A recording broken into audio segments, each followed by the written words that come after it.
এখান থেকে আমাদের যে সমন্বয় পরিষদ আছে, আপনারা যেখান থেকে দেশ রূপান্তরের সঙ্গে যুক্ত রয়েছেন সবাইকে স্বাগত। আমরা আপনাদেরকে দেখানোর চেষ্টা করছি প্রতিবন্ধী শিক্ষকরা দীর্ঘ 16 দিন পর্যন্ত জাতীয় প্রেস ক্লাবের সামনে অবস্থান করে কর্মসূচি চালিয়ে যাচ্ছেন। এর আগে তারা 22 বার বিভিন্নভাবে রাজপথে অবস্থান করে 3 দফা দাবি নিয়ে তারা প্রতিবাদ করেছেন এবং সরকারের কাছে তারা একাধিকবার স্মারকলিপি দিয়েছেন। তবে সরকারের প্রতিনিধি বারবার তাদেরকে আশ্বস্ত করেছেন। সেই আশ্বস্ত করার পরও এখনো পর্যন্ত তার কোনো প্রজ্ঞাপন জারি করা হয়নি, যার কারণে তারা 23 বারের মতন জাতীয় প্রেস ক্লাবের সামনে কর্মসূচি ডাক দিয়ে দীর্ঘ 16 দিন পর্যন্ত এই অবস্থান কর্মসূচি তারা চালিয়ে যাচ্ছেন।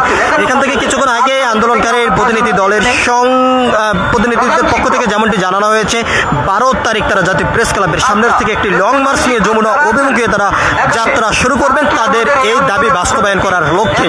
দেশের বিভিন্ন জেলা ও উপজেলা থেকে প্রতিবন্ধী শিক্ষকরা জাতীয় প্রেস ক্লাবের সামনে এসে অবস্থান করেছেন এবং তার ভিতরে আমরা বেশ কিছু শিক্ষকদেরকে দেখতে পাচ্ছি যে তারা হুইল চেয়ারে বসে তারা এই আন্দোলনে যোগদান করেছেন এবং তাদের দাবি আদায়ের লক্ষ্যে তারা এই কর্মসূচিতে অংশগ্রহণ করেছেন।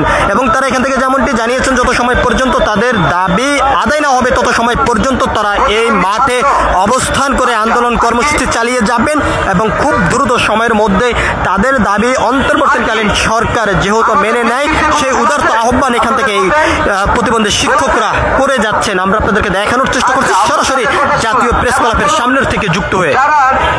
বিভিন্ন জেলার সভাপতি সম্পাদক আছেন, তারা কয়জন আছেন একটু হাত তুলেন দেখি। বিভিন্ন জেলা সারা বাংলাদেশের সভাপতি প্রত্যেকটি জেলা উপজেলা থেকে প্রতিবন্ধী শিক্ষকরা জাতীয় প্রেস ক্লাবের সামনে এসে অবস্থান করে দীর্ঘ 16 দিন পর্যন্ত তারা এই কর্মসূচি চালিয়ে যাচ্ছেন। তারা বারবার যেমনটি বলছেন, সরকারের প্রতিনিধি বারবার তাদেরকে আশ্বস্ত করেছেন এখনো পর্যন্ত তার কোনো সুরাহ তারা পাচ্ছেন না। তবে যত সময় পর্যন্ত তাদের দাবি আদায় না হবে তত সময় পর্যন্ত তাদের আন্দোলন সংগ্রাম বিক্ষোভ কর্মসূচি চলমান থাকবে। দেশের বিভিন্ন জেলা উপজেলা থেকে এসে তারা এই কর্মসূচি চালিয়ে যাচ্ছেন এবং বেশ কয়েকজন শিক্ষককে আমরা দেখতে পাচ্ছি যে তারা হুইল চেয়ারে বসে এই আন্দোলনে যোগদান করেছেন তাদের দাবি আদায়ের লক্ষ্যে।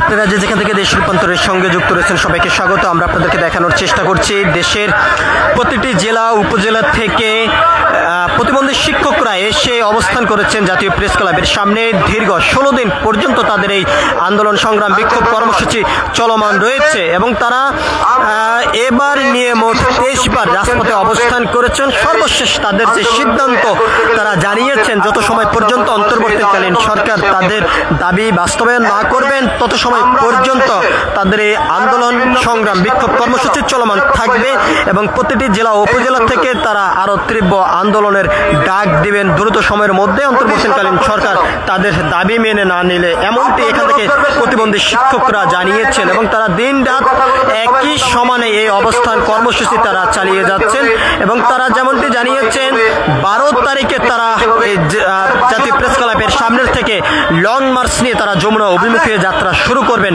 ডক্টর মোহাম্মদ ইউনূসের বাসভবনে তারা যাওয়ার জন্য সে প্রস্তুতিও গ্রহণ করছেন এমনটি এখান থেকে তারা জানিয়েছেন।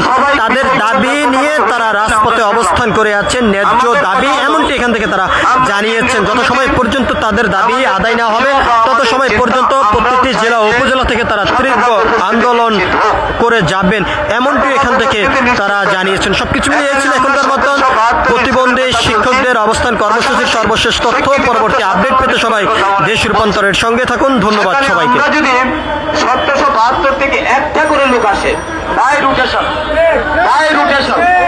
এই আজকে আমি আসলাম, কালকে আরেকজন আসলো, পরশু আরেকজন আসলো, এইভাবে যদি আসি তাহলেও কিন্তু এক একটা স্কুলে আমার মনে হয়